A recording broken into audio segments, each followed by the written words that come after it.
اعوذ باللہ من الشیطان الرجیم بسم اللہ الرحمن الرحیم۔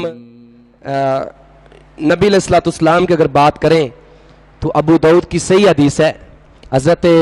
غالباً عبداللہ بن عمر ہی اس کے راوی ہیں۔ حدیث ابو داؤد کی سند صحیح ہے، راوی کا تھوڑا سا ڈاؤٹ ہے لیکن زیادہ تر میرے علم کے مطابق حضرت عبداللہ بن عمر ہے۔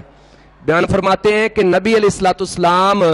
جب کسی مجلس میں بیٹھے ہوتے تھے تو اتنا کثرت سے استغفار کرتے تھے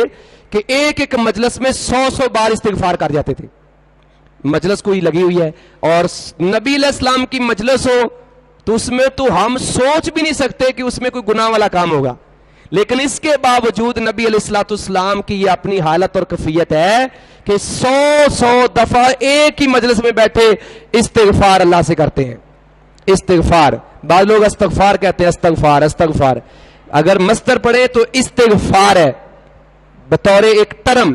اور جب ہم اللہ سے استغفار کریں تو اس وقت استغفر اللہ واتوب الیہ یا صرف استغفر اللہ، اس وقت وہ فعل مضارع واحد متکلم ہم پڑھتے ہیں، استغفر اصل میں ہے تو آگے ملا دیا استغفر اللہ، اور ویسے جب ایک ٹرم کے طور پہ استعمال کرتے ہیں تو پھر استغفار نہیں ہے، استغفار مصدر کے طور پر پڑھیں گے۔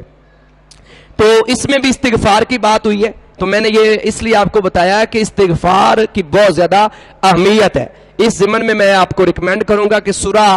نوح کی آیت نمبر میرے خیال 18 آیت نمبر ہے،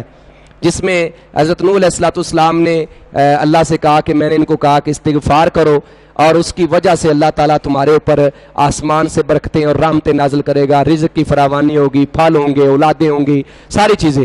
تو اس ضمن میں یہ بڑی اہم آیت ہے استغفار کے والے سے۔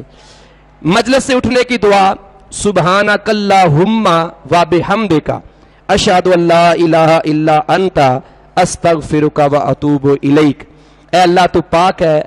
حمد تیرے لیے مخصوص ہے یعنی خاص ہے، میں اس بات کی گواہی دیتا ہوں کہ تیرے علاوہ کوئی معبود نہیں ہے، میں تجھ سے مغفرت طلب کرتا ہوں اور تیری بارگاہ میں توبہ کرتا ہوں۔ یہ